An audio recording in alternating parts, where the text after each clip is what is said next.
Te-ai simțit vreodată ca și cum viața ta a fost doar un lung șir de trebuie? Și da, poate că ai fost fiica perfectă, soția răbdătoare, mama care se sacrifica pentru copiii ei, prietena ideală, poate angajata model la job. Și acum, la 50 de ani sau peste, te uiți în jur și te întrebi de unde sunt eu în toată această ecuație? Și astăzi vorbim despre curajul de a dezamăgi așteptările celorlalți pentru a nu te mai dezamăgi pe tine. Este, dacă vrei, un alt fel de curaj, curajul de a dezamăgi. Și da, sună poate brutal, pentru că am fost crescute să ținem familia unită, să muncim, să gătim, să mergem la cumpărături, să mergem la muncă, în același timp să și reparăm lucruri sau să zâmbim chiar și atunci când nu mai putem, când suntem obosite sau când poate am plânge.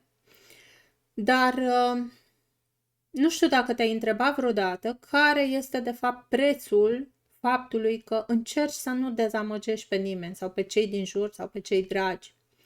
Prețul este de fapt că te dezamăgești pe tine în fiecare zi. De fiecare dată când spui da unei invitații și tu de fapt ai vrea să spui nu, sau unei sarcini pe care nu o mai poți duce și totuși spui da, în realitate tu spui nu propriei tale liniști.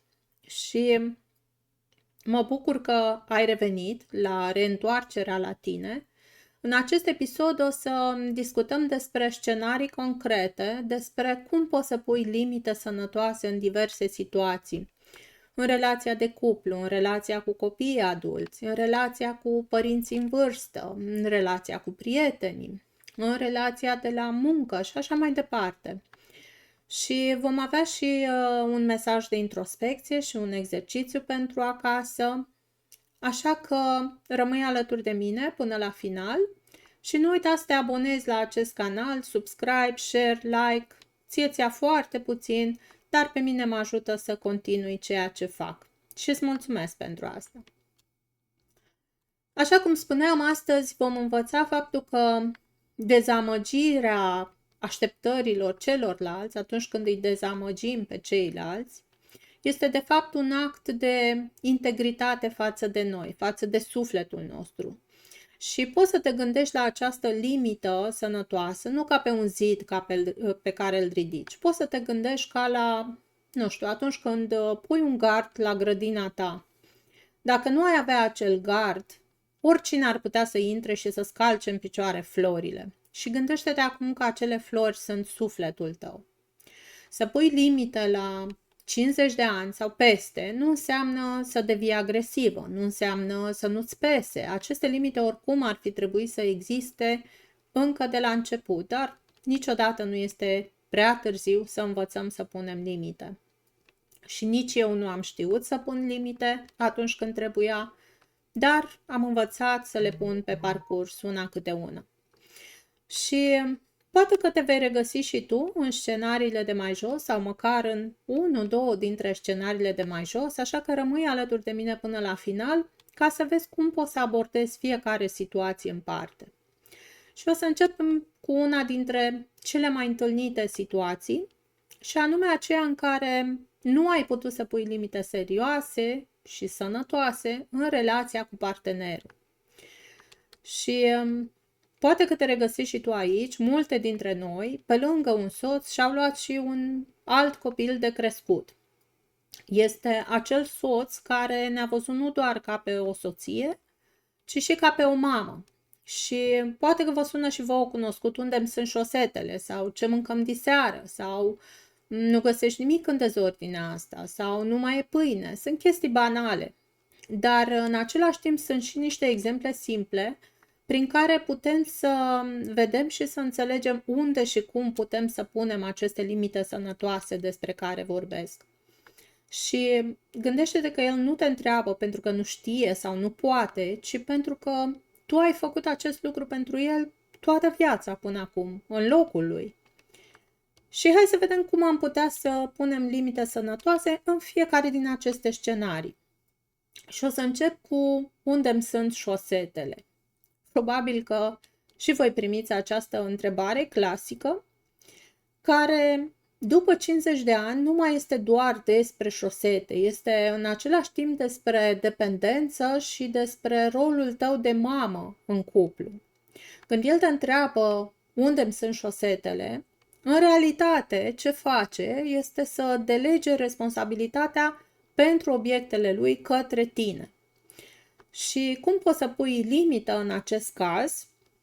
În primul rând trebuie să treci de la acel rol de parcă ai fi un ghid GPS pentru obiecte pierdute, la rolul de partener egal și activ.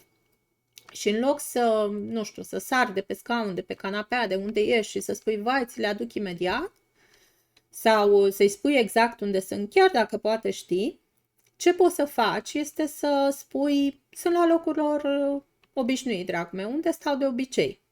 Și sunt sigură că le găsești dacă le cauți. De ce funcționează? Pentru că îi reamintești că este un adult capabil și că poate să caute și el într-un sertar până când găsește. Nu trebuie să te întrerupi tu din ceea ce faci doar pentru a sări și a-i rezolva lui o problemă pe care o poate rezolva foarte bine și singur. Sau poți să spui, nu știu exact, caută și tu, eu acum citesc sau pictez sau mă odihnesc sau depinde ce faci în momentul respectiv, poți să încerci să-i dai niște indicații. Uită-te în sertarul de sus. Dacă nu sunt acolo, înseamnă că sunt la spălat sau îi dai niște indicații. Practic, tu ce faci? Nu îi dai soluția efectivă de-a gata, ci doar îi dai niște instrucțiuni de utilizare a casei, a propriei case. Și în același timp îți protejezi și momentul tău de liniște, de repaus. Nu te întrerupi din ceea ce faci. Sau, dacă vrei să nu mai fi întrebată niciodată asta, poți să spui chiar, știi, m-am gândit că ar fi mai ușor pentru amândoi ca de azi înainte să ți le pui tu într-un loc în care să știi de ele și să le găsești cu ușurință de fiecare dată, pentru că sunt lucrurile tale și până la urmă trebuie să fii responsabil de lucrurile tale. De ce funcționează? Pentru că transformi în acest caz o frustrare mică, poate, într-o discuție despre autonomie. Sau, dacă îți spune ce mâncăm diseară și tu poate că ești epuizată, poate vrei doar să stai și să te uiți la televizor, nu ai chef să mănânci, tu oricum nu ai vrea să mănânci, nici de cum să te apuci să faci ceva de mâncare. Ce poți să spui este, știi, astăzi am avut o zi grea, nu mă simt în stare acum să fac nimic, oare crezi că putem să comandăm ceva sau poți să te ocupi tu de cină? Mi-ar plăcea tare mult să fiu și eu răsfățată astăzi. Sau, dacă îți spune, nu găsesc nimic în dezordinea asta. Acest lucru este o replică de tip critică pasiv-agresivă. Cumva, rolul ei, în momentul în care spune nu găsești nimic în dezordinea asta, este să te facă pe tine să te simți vinovată sau să te mobilizezi să faci ordine imediat, atunci, lasă tot și apucă-te să faci ordine. Ca și cum această ordine ar fi exclusiv responsabilitatea ta. Și cum ai putea să pui limite sănătoase în acest caz? Păi, în loc să te scuzi, în loc să spui, știi, am avut multă treabă, sau în loc să ataci, dar tu de ce nu strângi? Ce poți să faci este să îi returnezi responsabilitatea spațiului comun, pentru că până la urmă casa sau locul acela în care este dezordine este un spațiu comun. Și poți să-i spui, da, ai dreptate, e ceva dezordine aici și nici mie nu-mi place și m-ar ajuta foarte mult dacă te-ai ocupat tu de zona asta în seara asta. Ca să ne fie mai ușor la amândoi. Da? Și poate să funcționeze pentru că tu practic nu negi realitatea, da, este dezordine, dar în același timp nici nu mai accepti să fii singura responsabilă, singura care trebuie să rezolve acea dezordine. Sau, dacă simți că replica lui, că ce dezordine este în casă, nu este decât un reproș mascat ca să te controleze, pentru că se poate întâmpla și acest lucru, poți să-i spui chiar Mă doare când îmi spui asta pe un ton critic. Dacă te deranjează dezordinea, te invit să organizezi tu cum crezi tu că este mai bine și cum îți place ție astfel încât să fii mulțumit și satisfăcut. Eu astăzi vreau să-mi folosesc energia pentru altceva. Și acest lucru funcționează pentru că tu practic trasezi o linie clară asupra modului în care vrei să fii tratată și asupra modului în care accepti să ți se vorbească și în același timp îi dai și libertatea să acționeze dacă tot este nemulțumit. Da? Poate să facă exact așa cum consideră el că este ok ca să nu mai fie dezordine. Sau dacă ești genul mai cu mai mult umor, poți să-i spui, da, chiar așa este. Este într-adevăr un haos aici, dar este un haos creativ. Dacă te deranjează, nu vrei să faci puțină magie și să le faci pe toate să dispară, să se așeze la locul lor ca prin minune. Eu acum vreau să mă bucur de liniștea asta. Și cumva, în momentul în care tu reacționezi așa, îi arăți că acel buton de vinovăție pe care el era obișnuit să apese până acum, nu mai funcționează. Și ce se întâmplă în spatele acestor replici, de fapt, când el spune că nu găsești nimic în dezordinea asta, de fapt spune, este de datoria ta să fie ordine. Este de datoria ta să fie lună aici și tu ai eșuat.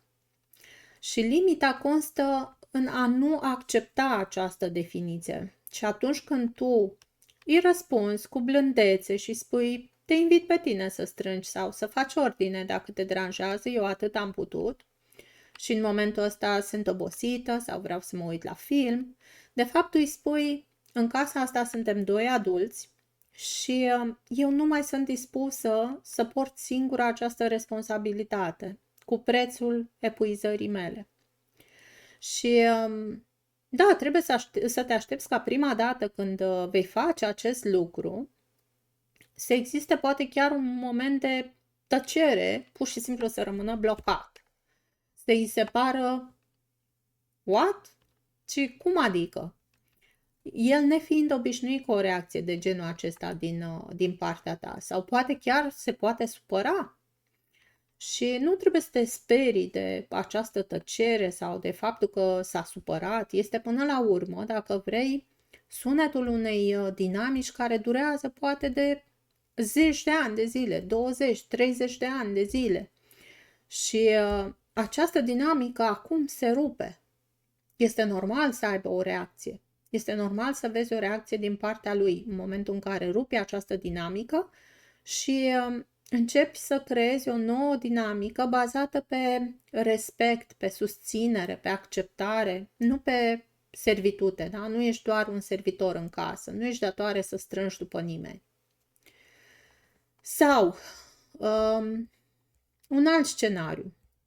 Poate că stai liniștită pe canapea și dintr-o dată auzi, nu mai e pâine.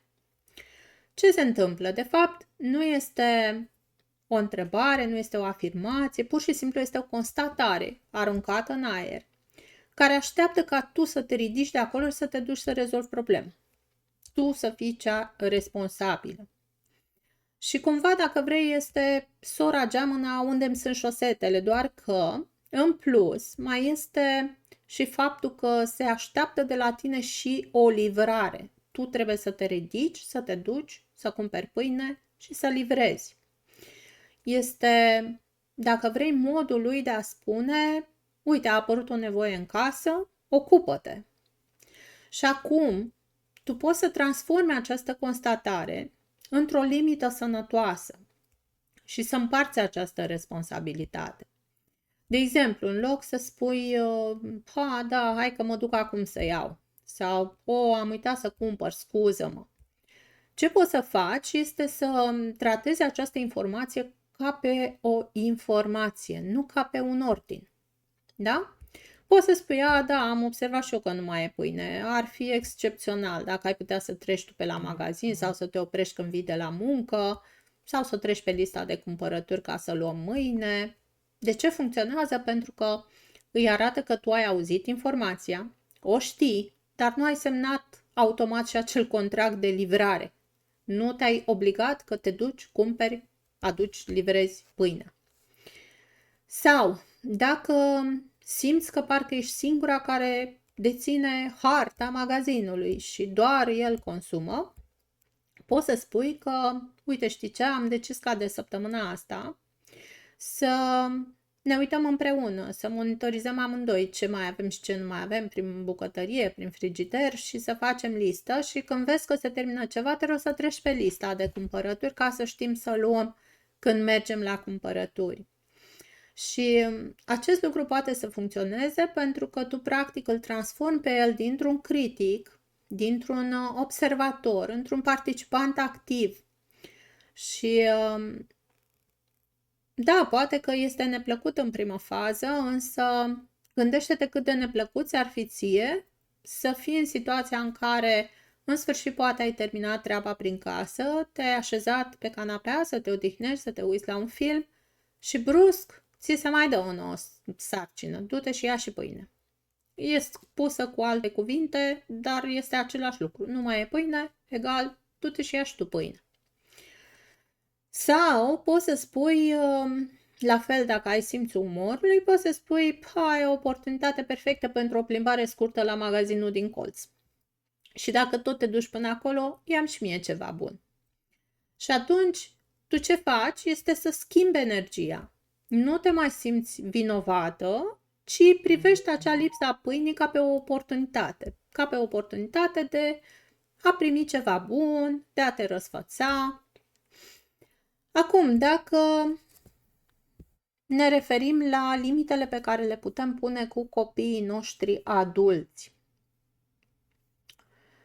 ce trebuie să realizezi este că acum copiii tăi au propriile lor vieți, iar faptul că tu stai și le sufli în ceafă de fiecare dată sau sari de fiecare dată când ei au o problemă financiară, emoțională și vrei să le rezolvi tu acele probleme, tu practic le transmiți doar faptul că nu ai încredere în ei și că nu se pot descurca singuri. Și hai să vedem și câteva exemple sănătoase și concrete prin care tu poți să stabilești anumite limite între tine și copiii tăi adulți. Și ca să vă dau un exemplu, poate că de-abia te-ai apucat să citești sau să pictezi sau poate faci yoga și brusc îți sună telefonul și auzi la capătul celălalt, mama, poți să-i ții puțin pe cei mici. Și simți cum ți se strânge inima pentru că ai vrea să spui și da, dar în același timp ai vrea să ai și acest timp pentru tine. Și este o alegere pe care tu trebuie să o faci. Este poate una dintre cele mai grele limite de pus, pentru că intervine acea vinovăție de bunică. Noi am fost crescuți știind că bunica este cea care e acolo tot timpul pentru noi, la bunica găsim înțelegere, bunica ne ajută și este mereu disponibilă, însă trebuie să știi că acel timp pe care tu ți-l iei cu tine, să citești, să pictezi, să faci yoga, să te plimbi, să faci ce vrei tu pentru tine, este în același timp sursa ta de echilibru emoțional. Și cum poți să gestionezi această situație fără să strici relația cu fata sau cu fiul tău și în același timp să poți să ai și aceste limite sănătoase, în loc să spui, știi, nu pot, acum pictez sau acum citesc sau acum fac yoga.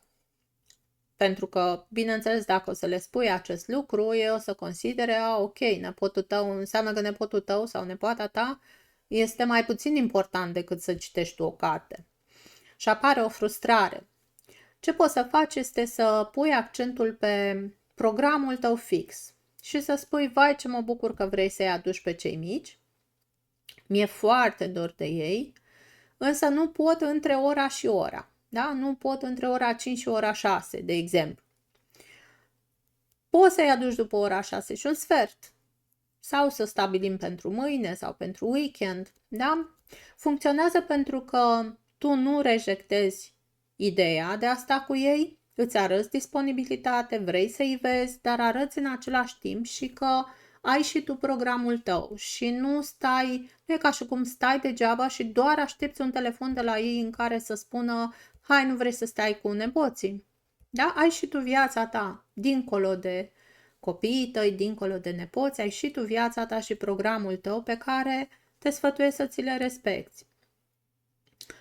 Sau, mai este de asemenea o situație în care poți să fii sunată în stilul acela pompieristic. Am nevoie acum, urgent. Ce poți să spui în acest caz? Ideal ar fi să spui, mama, să știi că îmi place foarte mult să fiu bunică, să stau cu cei mici, uite, acum o să fac o excepție, însă pe viitor am nevoie să-mi planific și eu timpul pentru mine, ca să mă asigur că am energie pentru voi și am disponibilitate emoțională și așa mai departe și pe viitor te-aș ruga să mă anunți din timp, măcar cu o zi înainte când vrei să-i aduci pe cei mici pe la mine sau când vrei să vin să stau cu ei, astfel încât să pot să mă organizez și eu cu timpul. Și practic ce faci în acest moment este să înveți pe copiii tăi să-ți respecte timpul tău. Pentru că, de exemplu, dacă ai fi avut o programare la doctor, clar că nu ai fi putut să te duci să stai atunci cu copilul, cu nepotul, da? Te-ai fi dus la doctor. Și atunci, și celelalte activități ale tale, că e vorba de citit, că e vorba de pictat, că e vorba de mers într-o plimbare sau orice ai tu, nu înseamnă că dacă nu este doctor, nu contează. Dacă vrei, este doctorul tău emoțional. Da? Deci tu trebuie să ai grijă și de sănătatea ta fizică, dar și de cea emoțională. Sau poți să spui pur și simplu, astăzi nu pot, pentru că am ceva deja planificat în intervalul ăsta, dar de-abia aștept să ne vedem mâine sau în weekend. Pentru că uneori, atunci când încerci să dai multe explicații, nu faci decât să le ridici la fileu mai multe argumente care să te convingă că este mai important ce au ei nevoie decât ce ai tu nevoie. Da? Cum vi se pare până acum? Vă regăsiți în ceva din ce am povestit? Scrieți-mi în comentarii. Și hai să vedem acum cum putem să punem limite sănătoase în relația cu părinții în vârstă. Iarăși foarte greu de făcut de multe persoane. Pentru că, dacă vrei, este cea mai dificilă, este o probă de echilibristică pe care trebuie să o faci, pentru că cumva te simți încă la mijloc, ești parcă și copilul care era înainte, dar în același timp ai devenit și părintele lor, logistic vorbind, da? Și cel mai adesea te face să te simți vinovat, chiar dacă poate uneori fac asta fără să-și dea seama. Și hai să vedem cum am putea să punem niște limite sănătoase în 3 scenarii diferite, da? Primul și cel mai des întâlnit scenariu este atunci când ei devin dependenți de atenție. Ce înseamnă asta? Și cu atât mai mult cu cât unul dintre părinți poate nu mai trăiește și celălalt a rămas singur. Ce înseamnă asta? Înseamnă că te sună de 5 ori, de 10 ori în fiecare zi pentru orice lucru minor. Nu merge telecomanda, nu știu ce am făcut, am apăsat pe nu știu ce buton, nu mai văd nu știu ce. Ce mai faci? M-a durut piciorul acum 5 minute. Uite ce a făcut vecina, uite ce zice la televizor și așa mai departe. Sau pur și simplu te sună ca să verifice ce mai faci. Și deși îi iubești, toate aceste momente parcă simți că te sufocă și nu te poți concentra nici la ce faci tu, nici la job, nici la viața ta, nici la nimic. Și atunci, cum ai putea să pui o limită sănătoasă în acest caz? Poți să-i spui, mama, tata, știi că te iubesc și vreau să știu că ești bine, dar dacă o să mă suni de 5 ori, de 10 ori pe zi, gândește-te că nici nu pot să îmi fac treaba bine, nici nu pot să mă odihnesc. Hai să stabilim de azi înainte că ne auzim în fiecare zi la ora 7 seara, să spunem, și povestim atunci. E ok pentru tine ora 7? Bineînțeles că dacă ai o urgență reală de sănătate, poți să-mi dai un mesaj și te sun imediat. Dar altfel ne auzim la 7 seara. E ok, da? Și în felul acesta, tu ai creat o limită sănătoasă, în același timp ai și o predictibilitate pentru ei și nu se mai simt abandonați, pentru că știu că în fiecare zi vine ora 7. Vine ora 7 și tu îți recuperezi liniștea ta, iar ei nu se simt abandonați și nici tu nu te mai simți vinovată. Sau, al doilea scenariu în relația cu părinții în vârstă este vampirismul emoțional, dacă pot să-i spun așa. Este acel moment în care ei se plâng în continuu de toate și de tot, de orice, din orice direcție, ori de câte ori vorbești cu ei. De fiecare dată când vorbești cu ei, discuția parcă este un monolog. Parcă îți spun doar despre boli, doar despre ce știri negative au văzut la televizor, despre cât de rea e lumea, despre cât de singuri sunt ei, cât de mult costă toate, tot soiul de plângeri de orice fel din toate direcțiile. Și te trezești că atunci când închizi telefonul, parcă ești stoarsă de energie și nu știi de ce. Din acest motiv, da? Și cum poți să pui limite sănătoase în acest caz după 5-10 minute în care vezi că continuă, doar cu plângeri? Ce poți să spui este: mama sau tata, te ascult și înțeleg că ți este greu, doar că în ultimele 5 minute, 10 minute am vorbit numai de lucruri triste și pe mine mă deprimă lucrurile astea. Crezi că putem să vorbim și despre ceva frumos? Nu știu, ce ai mai văzut frumos, ce ai pictat, ce ai citit, ce flori ți-au mai înflorit în balcon? Spune-mi ceva frumos. Sau dacă nu poți să vorbim și despre ceva pozitiv, optimist, o să mă văd nevoită să închid acest apel pentru că nu am starea necesară acum să trec prin toate aceste plângeri și să-mi stric cumva energia. Și da, poate că ți se poate părea brutal, însă acest lucru funcționează. De ce? Pentru că tu întrerupi fluxul acesta de negativitate și înveți că timpul pe care îl petreceți împreună ar trebui să fie o bucurie, o conexiune, nu ar trebui să fie zidul plângerii, da? Trebuie să vă bucurați de el, nu doar să fie ca un coș de gunoi pentru aruncat frustrări, da? Un alt scenariu ar fi șantajul emoțional sau vinovăția. Și poate că ai auzit și tu câteodată replici de genul: o să mă găsiți moartă în casă sau mort în casă după o lună. Tu nu mă suni la fel de mult cât o sună pe vecina mea copiii ei. Sau, lasă, nu veni, că și așa nu contez pentru tine, nu poți să-ți faci timp pentru mine, da? Sunt toate aceste învinovățiri care sunt aruncate spre tine. Ce poți face în acest caz? Aici trebuie să fii foarte tranșant, pentru că ți se pune în cârcă această stare de vinovăție. Și poți să spui: îmi pare rău că simți asta sau că te simți așa, dar nu pot să accept să mă faci să fiu vinovată. Am fost acolo alături de tine când ai avut nevoie. Vin și te sun și ne vedem atât de des cât îmi permite viața mea la momentul acesta. Și vreau că atunci când ne auzim sau când ne vedem, să ne bucurăm de timpul ăsta. Nu vreau să fim certați, nu vreau să fim frustrați, nu vreau să aruncăm cu vorbe care rămân acolo undeva. Și trebuie să știi că acest lucru funcționează pentru că tu practic numești șantajul pe nume. Șantajul este vinovăția. Încearcă să te facă să o suni mai des sau să te duci la ea sau la el, făcându-te să te simți vinovat. Tu ești de vină.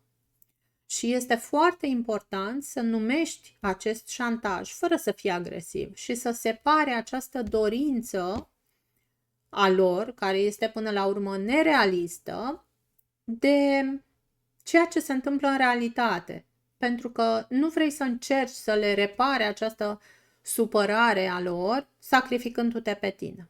Nu. Trebuie să lași această supărare a lor la ei, să o digere așa cum știu și așa cum pot.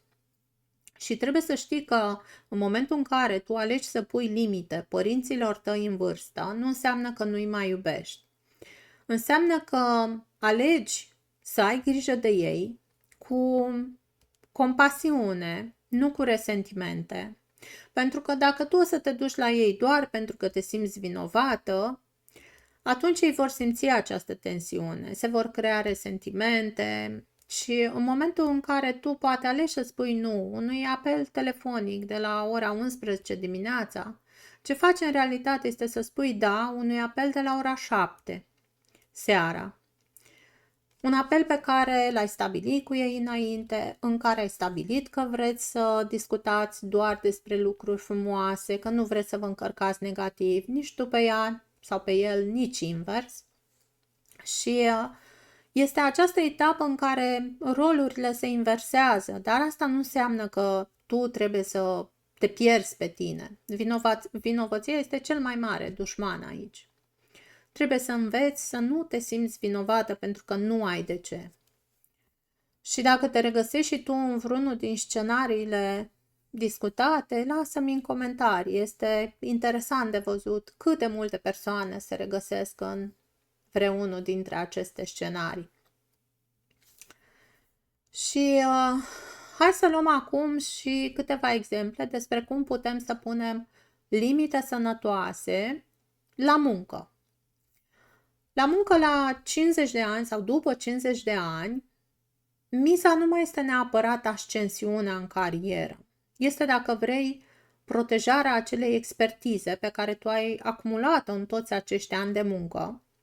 Și de cele mai multe ori, mai ales femeile după 50 de ani, se tem că dacă vor spune nu, vor fi date afară sau vor fi puse pe o listă de dat afară sau vor fi considerate incapabile și incomode sau greu de gestionat. În realitate însă, adevărul este exact invers. O femeie care își cunoaște valoarea, își cunoaște timpul, este mult, mult mai apreciată și mai respectată decât o femeie care poate acceptă cu ușurință orice îi se dă, oricât de greu, oricât de mult, la orice oră, doar de frică. Și hai să vedem 3 dintre cele mai des întâlnite scenarii și în cadrul jobului și cum putem să punem limite sănătoase. Și primul scenariu este unul cu care cu siguranță mulți dintre voi s-au izbit și anume acea sarcină urgentă, arzătoare, nemai văzută, nemai întâlnită, care apare vineri la ora 4 și este musai să fie gata până luni dimineață la ora 8, cu orice preț. Poate că îți sună și ție cunoscut, poate e un coleg, poate este șeful care vine cu această sarcină brusc, nemai văzut, nemai auzit, vineri la ora 4. Cum poți să pui limite în acest caz? Poți să îi răspunzi fie verbal, fie un scris, după caz, depinde cum ți s-a cerut. Dacă a venit la tine față în față și ați discutat direct, îi răspunzi verbal. Dacă ți-a dat un mesaj, îi răspunzi în scris. Și poți să-i spui că știi, eu la ora 5 termin programul, din păcate pentru weekend am deja planuri făcute și nu pot să le amân, așa că o să prioritizez ceea ce mi-ai dat pentru luni dimineață la prima oră. Sau poți să-i spui, dacă este ceva foarte critic pentru companie, mai avem timp o oră, spune-mi pe cine din echipă am putea să mai cooptăm în acest proiect, astfel încât să încercăm să terminăm într-o oră. Și poate să funcționeze acest lucru pentru că tu practic nu ai spus nu, ci pur și simplu ai documentat și argumentat logic, dacă vrei, răspunsul tău, de ce nu se poate. Și mai mult decât atât ai venit și cu o propunere de soluție, astfel încât să se întâmple lucrurile dacă chiar este ceva critic pentru companie. Sau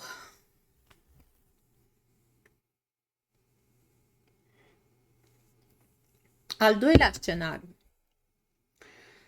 Poate pentru că ești o persoană experimentată, care termină repede ce este de făcut sau se descurcă și în situații mai dificile, colegii sau chiar șeful aleg să-ți paseze din responsabilitățile lor, din munca lor și poate chiar să te cheme în ședințe în care prezența ta nu era absolut necesară, dar este un confort pentru ei. În cazul acesta ce faci? Cum pui limite sănătoase? Poți să-i spui, de exemplu, știi, înțeleg că ai nevoie cu acest raport, prezentare sau ce-o fi ea, însă în momentul de față lucrezi la proiectul XYZ, ce-o fi el. Și trebuie să-l termin neapărat pe acesta. Ăsta are prioritate, trebuie să mă ocup de el. Dacă vrei să preiau și partea asta, înseamnă să-l las pe ăsta deoparte. Te rog să-mi zici care dintre ele este prioritar, pentru că nu mă pot ocupa de amândouă în același timp. Trebuie să stabilești care sunt prioritățile. Și funcționează pentru că astfel tu îi faci pe ceilalți să vadă care este costul muncii tale, să te perceapă, să te vadă în primul rând și apoi să te perceapă ca un specialist cu timpul limitat, cum de altfel și ești. Nu ești la dispoziția oricui, oricând, nu este ca și cum stai degeaba și fix așteptai această solicitare. Da? Și al treilea scenariu, poate că și tu primești pe WhatsApp diferite mesaje sau e-mail-uri în weekend sau seara după program și cam toate încep cu scuze că te deranjez, dar la. Ce trebuie să faci în acest caz pentru a reuși să pui aceste limite sănătoase? Primul pas este să nu sari imediat să dai un răspuns. Pentru că în momentul în care tu sari să răspunzi, fie pe WhatsApp, fie la e-mail, tu arăți că ești disponibilă. Ce trebuie să faci este să răspunzi luni dimineața și dacă te întreabă, dar n-ai văzut mesajul, poți să spui, știi, în weekend și seara după ora 6-7 eu mă deconectez astfel încât să pot să mă concentrez pe viața mea privată. Și în același timp să am energie, să pot să mă încarc cu energie și să fiu productivă în programul de muncă.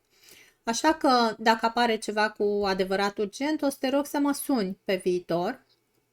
Altfel, o să răspund la mesaje sau la WhatsApp doar în cursul programului. Și funcționează pentru că tu practic astfel le arăți oamenilor cum vrei să fii tratată și cum să te trateze. Pentru că dacă tu nu știi să-ți respecti timpul tău liber, de ce ar face-o ei? Da? Deci tot timpul gândește-te că ceea ce tu nu poți să faci pentru tine, nu te aștepți să facă altcineva pentru tine. Da? Dacă tu nu te accepti pe tine, de ce te-ar accepta alții? Dacă tu nu te respecti pe tine, de ce te-ar respecta alții? Dacă nu te iubești pe tine, de ce te-ar iubi alții? Și așa mai departe. Și la job, dacă pui aceste limite sănătoase, nu înseamnă că, nu știu, ești leneșă sau nu vrei să mai ajuți sau mai știu eu ce, da? Pur și simplu, mai ales după vârsta de 50 de ani, nu trebuie să mai demonstrezi că ești harnică, că ești dedicată, că stai peste program, pentru că ai demonstrat deja poate asta ani la rând, decenii la rând. Acum valoarea ta nu stă în acest lucru, stă în discernământ. Și atunci când tu poți să spui acest lucru va fi gata luni, pentru că acum plec la familie sau merg să mă odihnesc, atunci o să te protejezi și pe tine și nu o să ajungi cel mai probabil în burnout. Și gândește-te și la alt aspect, că la 50 de ani experiența ta trebuie să lucreze pentru tine, în folosul tău, nu tu să muncești din ce în ce mai mult ca un debutant. De ce? De frica de a nu fi înlocuită. Gândește-te puțin și la acest aspect. Și la fel scrie-mi în comentarii dacă te regăsești în vreunul dintre cele 3 scenarii de care am discutat.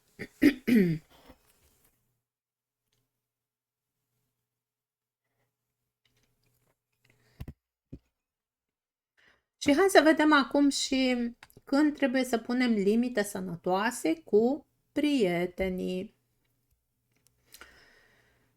Din punctul meu de vedere, prietenia ar trebui să fie o sursă de bucurie, o sursă de relaxare, cu atât mai mult după 50 de ani. Și nu ar trebui să fie o altă sarcină în plus. Nu ar trebui să fie pe lista ta de obligații. Și totuși, există de multe ori și unele relații dezechilibrate în care rolul nostru mai degrabă este acela de terapeut sau de spectator în viețile altora. Și o să-ți dau și aici 3 scenarii. Să spunem că ai o prietenă care te sună sau te scoate la cafea doar ca să vorbească despre ea, despre problemele ei, despre jobul ei, despre copii, despre soțul ei și așa mai departe. Și dacă tu încerci să spui ceva și despre tine, atunci imediat schimbă din nou discuția către ea. Și ce faci? Ajungi că te întorci acasă epuizată și parcă nu mai ai chef de nimic și toată această întâlnire care ți-ai fi dorit să fie un moment de relaxare s-a transformat în cu totul și cu totul altceva. Și atunci, cum poți să pui aceste limite sănătoase? Poți să-i spui, draga mea, știu că treci printr-o perioadă grea și sunt alături de tine, dar trebuie să mă înțelegi că astăzi am și eu nevoie să fiu ascultată. Sau pur și simplu, hai să nu mai vorbim de nimic negativ, hai să ne bucurăm de cafeaua asta, de timpul ăsta împreună, să vorbim despre ceva frumos. Și de ce funcționează acest lucru? Pentru că tu, practic, astfel îi semnalezi că discuția voastră, relația voastră este o stradă cu 2 sensuri. Și cumva o limitezi, dar nu o respingi. În același timp, te protejezi și pe tine, îți protejezi spațiul tău auditiv, nu te încarci cu toate acele lucruri negative, da? Fără să descarci nimic. Deci doar pe lângă că ai și tu poate problemele tale, mai mult vin și alte probleme ale prietenei tale, da? Și tu nu descarci nimic de la tine. Sau poate că ai întâlnit și tu situația în care, nu știu, ai fost invitată să ieși undeva, să vă vedeți, dar exact când tu ai fi vrut să stai acasă, să te uiți la un film, să faci o baie fierbinte, I don't know. Și în momentul în care încerci să spui că parcă n-aș merge, de fapt, ce auzi în partea elaltă este, hai, lasă că te odihnești mâine, vii tu puțin măcar. În acest moment, tu ar trebui să poți să pui limite sănătoase, nu să zici, bine, hai că mă îmbrac și vin, da? Pentru că tu, dacă alegi să te îmbraci și să te duci, o faci din obligație. Este ceva ce tu nu-ți dorești în realitate să faci, dar alegi să faci. De ce? Ca să nu-ți dezamăgești prietena sau prietenii. Și atunci, cum poți să pui limită sănătoasă? Poți să-i spui foarte frumos, îți mulțumesc mult pentru invitații și chiar mi-aș fi dorit poate să vin acolo dacă ar fi fost altul contextul, dar săptămâna asta a fost o săptămână grea pentru mine și simt că am nevoie de liniște, am nevoie de timp cu mine, vreau doar să stau să beau o cafea, să fac o baie fierbinte, să mă uit la un film și să mă culc. Și în momentul în care tu încetezi să mai găsești scuze, ci pur și simplu îi spui situația reală, nu îi spui, mă doare capul, dar tu de fapt n-ai nimic. Sau am musafir și tu n-ai niciun musafir, da? Deci nu cauți să găsești o scuză, pur și simplu spui adevărul, pentru că această nevoie de a sta tu cu tine, de a te odihni, este un motiv suficient și valid. Și dacă nu te înțelege, nu este problema ta. Al 3-lea scenariu. Poate că ai și tu prietene care, fără să le întrebi nimic, încep și își dau cu părerea despre ce alegeri faci. Despre cum te îmbraci, despre cum te coafezi, despre nu te-ai vopsit, ia uite, ți-a ieșit niște fire de păr albe. Sau, dar de ce alegi să pictezi sau să citești sau mai știu ce să faci în loc să te duci să stai cu nepoții. Sau eu în locul tău aș face nu știu cum. Da? Deci sunt tot felul de sfaturi sau de păreri care vin complet nesolicitate. Și în acest caz, cum poți să pui limite sănătoase? Poți să-i spui cu blândețe, dar în același timp cu fermitate, că apreciez că îți faci griji pentru mine, dar acum am decis să fac alegeri care să fie pentru mine, pentru sufletul meu. Și chiar dacă pentru tine poate aceste alegeri par nepotrivite, sunt cele mai bune pentru mine și nu vreau să te superi pe mine, dar nu am nevoie de sfaturi în această privință, doar de susținerea ta ca prietenă. Și în momentul în care dai o replică de genul acesta, ea nu se va simți lezată, ea va înțelege să facă diferența între intruziune și părere și în același timp îi transmiți și că ești stăpână pe viața ta. Nu ai nevoie de sfaturile celorlalți sau când ai nevoie le soliciți direct. Nu ai nevoie de sfaturi nesolicitate. Și această prietenie la maturitate mai ales nu este despre cantitate, ci despre calitate, calitatea timpului petrecut împreună. Uneori este bine să punem aceste limite și prietenilor și nu pentru că nu iubim sau nu ne pasă de ei, ci pentru că pur și simplu poate nu mai vrem să fim acel coș de gunoi al supărărilor lor, nu mai vrem să fim acea persoană pe care o sună doar ca să-și verse toate frustrările și în momentul în care vezi că o persoană te sună, dar nu te întreabă niciodată ce faci, cum te simți, ești ok, ci doar povestește despre ea și povestește și povestește și cu bune și cu rele, poate să-ți povestească și de bine, de ce nu, dar nici o secundă nu te întreabă, dar tu cum ești, mai gândește-te. Mai gândește-te pentru că s-ar putea să fie doar acel loc în care persoana respectivă alege să refuleze. Da? Simte nevoia să vorbească cu cineva și tu ești la îndemână. Ce simți tu nu contează, pentru că dacă ar conta, te-ar întreba. Dar tu cum te simți astăzi? Ești bine? Ce ai mai făcut? Ai nevoie de ceva? Te descurci? Ești ok? Da? Și o să iau acum și câteva întrebări pe care le-am primit.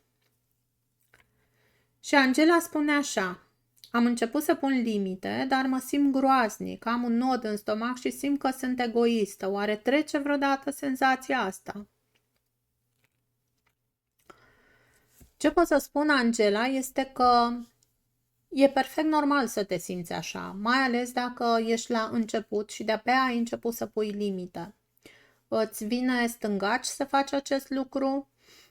Te simți și vinovată, exact cum ai zis, te simți groaznic și trebuie să știi că această vinovăție pe care o simți nu înseamnă că ai făcut tu ceva greșit. Este, dacă vrei, rezistența pe care o întâmpini datorită faptului că atât de mult timp tu nu ai pus aceste limite și ți este greu până și ție să le pui, dar aminte celorlalți să le accepte. Și gândește că poate ai fost programată să fii utilă, nu să fii fericită. Și acel nod din stomac poate să fie doar teama copilului din tine care crede că dacă nu este bun, nu va mai fi iubit. Încearcă să pui în continuare aceste limite sănătoase, chiar dacă simți un nod în stomac, nu este nicio problemă. Cu timpul, corpul tău va învăța să se adapteze și va învăța că ești în siguranță chiar și atunci când spui nu. Pentru că în acest moment, în momentul în care tu spui nu, corpul tău nu se simte în siguranță. Pentru că așa a fost obișnuit, așa a fost învățat. Dar se va regla și acest lucru. Continuă să pui limite sănătoase. Bianca spune: soțul meu s-a supărat și nu mai vorbește cu mine de 2 zile pentru că am refuzat să merg la o nuntă unde nu cunoșteam pe nimeni. Ce să fac?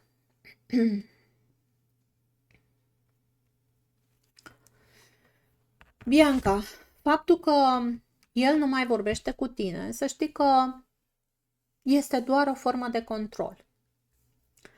Ce poți face este să nu intri în jocul lui. Nu trebuie să te scuzi excesiv, spune-i doar: înțeleg că ești supărat pe mine că nu am venit, dar am avut nevoie de acest timp pentru mine și nu mă simțeam confortabil să merg acolo. Și m-aș bucura foarte mult să poți să respecti acest lucru. Încearcă să reziști acestei tentații de a-i repara, cu ghilimelele de rigoare, supărarea și să nu te sacrifici. Din nou, nu te pune pe tine pe ultimul loc. Dacă asta ai simțit să faci, asta ai făcut și este perfect ok. Lasă-l să-și proceseze singur dezamăgirea. Nu ai de ce să te simți vinovat.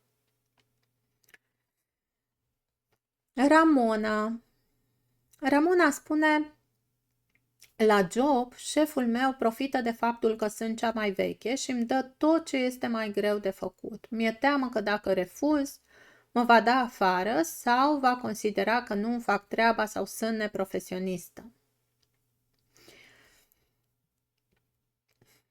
Ramona, ce te sfătuiesc este să încerci să vezi de unde vine această frică. Frica de a te da afară. Când în trecut ai mai trăit ceva similar? Sau când ai învățat că ești valoroasă doar atunci când ești disponibilă? Pentru că acest lucru de a face pe placul tuturor, chiar și atunci când nu vrei, este ceva ce ai învățat. Ai învățat în trecut. Încearcă și vezi de unde vine această frică.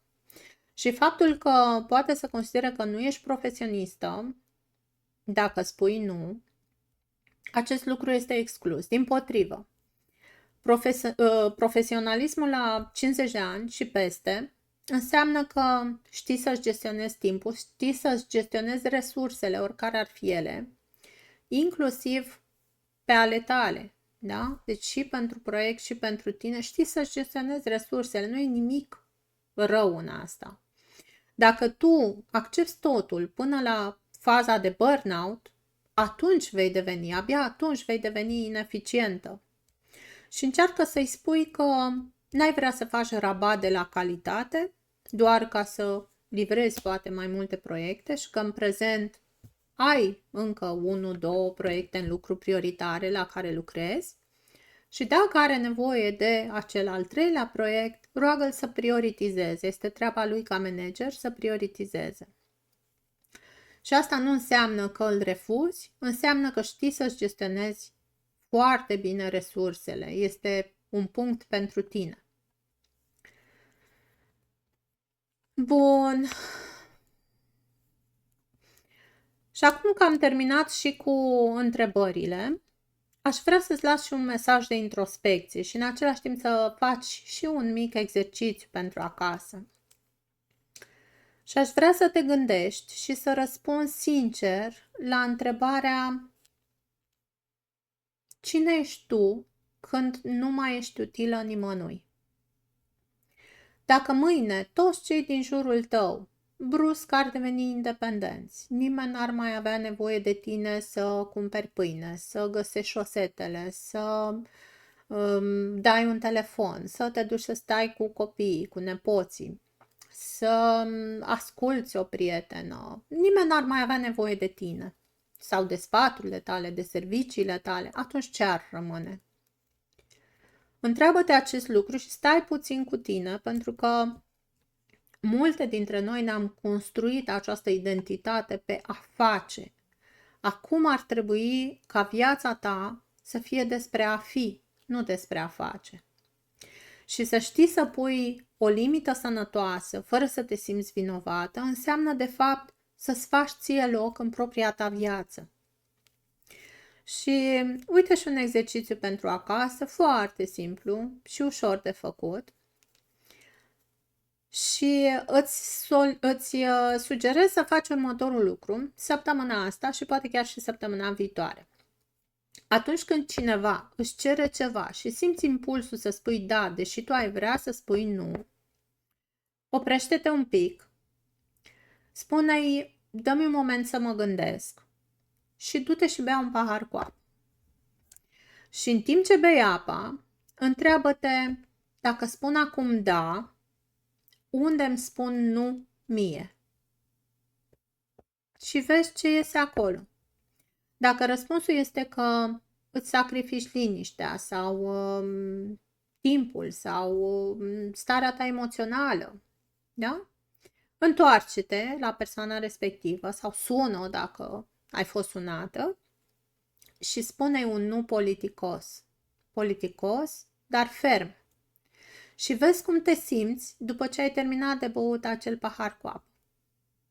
Pentru că acest curaj de a-i dezamăgi pe alții, de fapt, nu este altceva decât cel mai înalt grad de iubire de sine.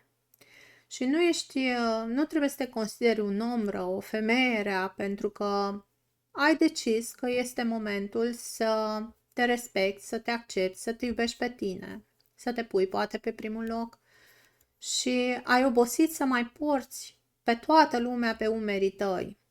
Doar ai decis să te reîntorci la tine. Și dacă simți că acest episod a fost scris parcă special pentru tine sau te-ai regăsit și tu, măcar într-un scenariu din cele de care am vorbit, te invit să faci un mic gest de curaj chiar acum și să scrii în comentarii: îmi dau voie să nu fiu pe placul tuturor. Acest simplu comentariu este, dacă vrei, ca o declarație de independență față de vinovăție. Nu te mai simți vinovată dacă spui nu. Și dacă ai vreo prietenă care poate și are nevoie să audă acest episod și să învețe să pună limite sănătoase, trimite și ei acest episod și invit-o să se aboneze la acest canal pentru a nu rata întâlnirile următoare. Îți mulțumesc că ai fost cu mine și astăzi. Pe data viitoare, cu drag și cu limite sănătoase, ascultă-ți sufletul. El știe ce e mai bine pentru tine.